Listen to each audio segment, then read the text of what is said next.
In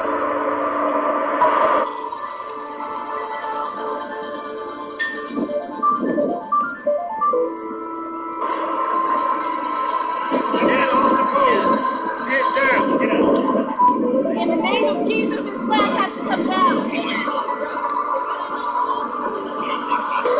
against men with hatred and oppression and violence. I come against you in the name of God. This flag comes down today.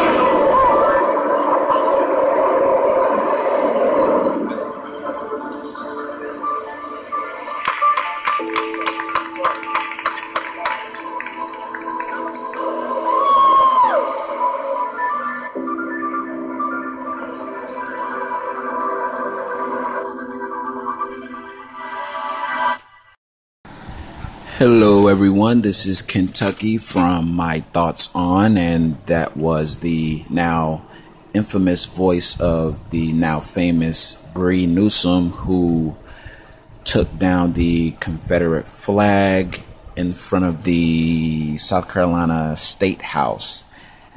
I'm sure you've all heard the story by now, but I know I'm a little late on it, but that's on purpose because I wanted to wait until all the events unfolded. Now, I wanted to give you a little bit of background about Bree and the other man whose name is James Ian Tyson before I give you my thoughts on the removal of the flag. Bree and James, James is the guy who was standing there in the construction hat and the uniform, and they're both part of a it's basically an anti-white supremacy group called Ferguson Action, and they, like I said, it's basically an anti-white supremacy group who goes against oppression for minorities and things like police brutality, and like Bree said, we come against hatred and oppression and violence. So Bree and James were part of this group, and they decided to go and take down the Confederate flag in front of the South Carolina Statehouse, which was a bold move. And they were arrested after, she took the flag down. They both were arrested. And after that, they were first taken to the State House holding cell. Then they were taken to a regular South Carolina courthouse. From there, they were given a $3,000 bond, which somebody had to have paid because they were released. And a strange thing, after they were released, the judge told the both of them that they were free to leave the state. Now, why they wouldn't be free to leave the state, I don't know. I don't know if he said that, out of their personal safety, like, you better get out of here, because something's gonna happen to you, or who knows, man? Who knows? Maybe it was just a racist white judge, or maybe the judge was just being nice, or maybe he was just letting them know that they didn't have to stay in South Carolina, because I don't think Ferguson Action is. I don't think they were based in South Carolina. I think they made a trip down there. My thoughts on the removal of the flag was, I think it is historic. I think it was a huge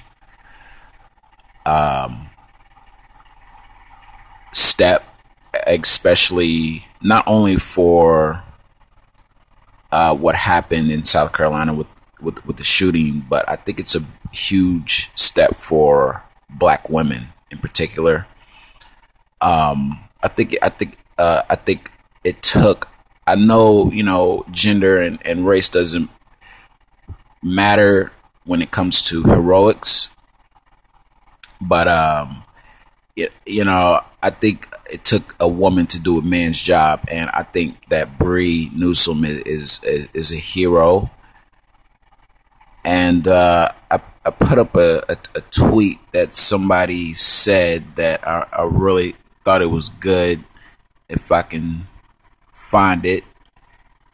Lost it at, of course, the worst possible time.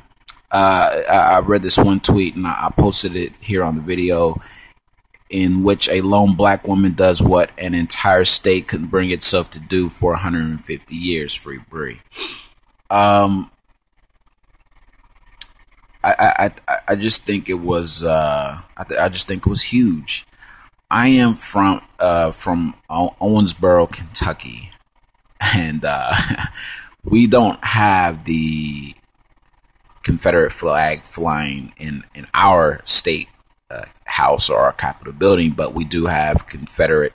I think it's a Confederate general, a very prominent Confederate, someone from the Confederate Army. We have a statue of him in our state house in Frankfort.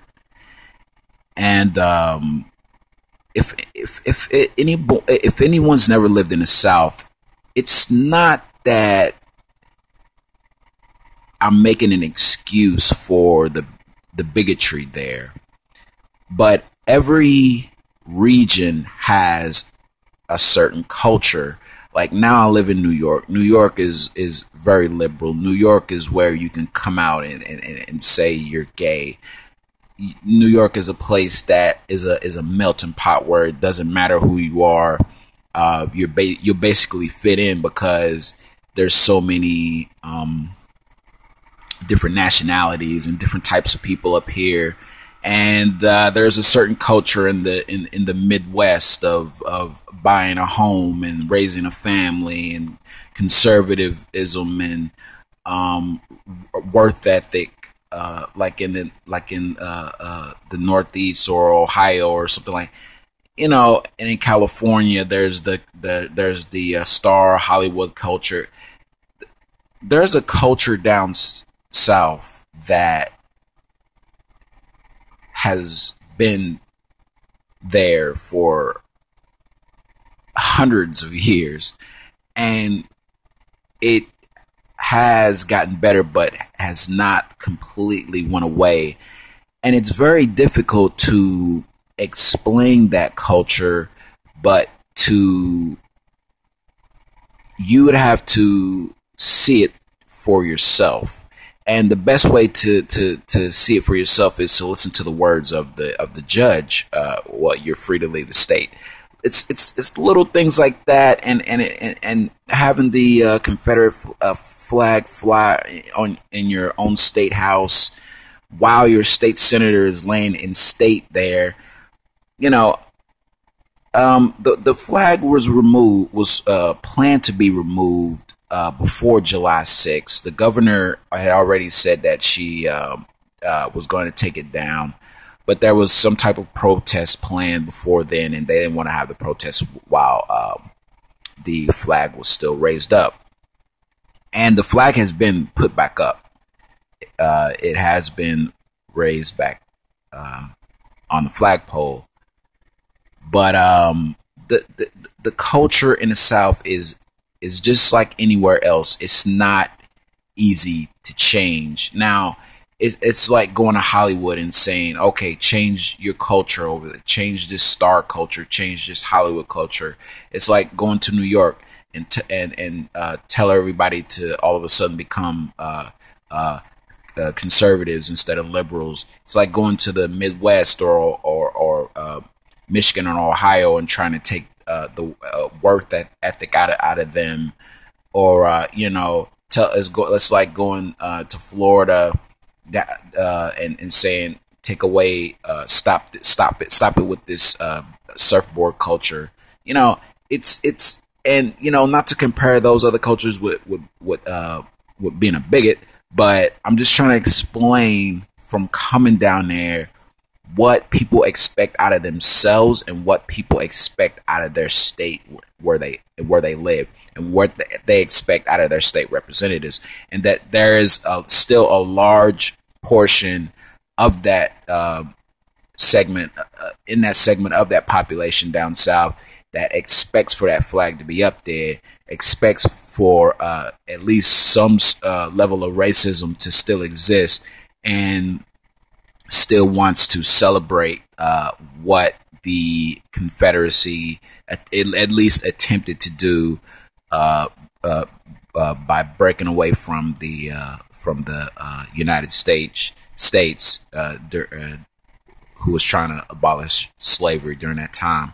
So I'm just trying to get you to understand that there is a culture down there that, although you might not agree with, is me coming from that culture and grew up around it all my life. It is very, very strong, and it is very, very difficult to change a culture, and but it should be changed, and this was a big step in that change. And like I said, for it to be a black woman to be brave enough and to do something like that and heroic enough, I can't say enough about her. I'm gonna put her on my screensaver. I'm gonna keep track of her. Her and Mr. Tyson, a white man. It took a black woman and a white man to do this. And big shout out to Mr. Tyson as well. Shout out to all the white people that are marching to have this thing getting taken down, and who don't agree with that type of culture that I just discussed. So yeah, man, Bree is that bitch. She is the she's the woman of the hour, rightfully so. I think what she, like I said, I think what she did was courageous, heroic. I think she's a hero. I think she's a heroine. I think she's a superwoman. And as I said, her and Mr. James are now out on a $3,000 bail, and they are from the Ferguson Action activist group. So that is my thoughts on the taking down of the Confederate flag. Let me know what you guys think. This is Kentucky from My Thoughts On, and I will see you or speak to you guys on the next upload. Peace.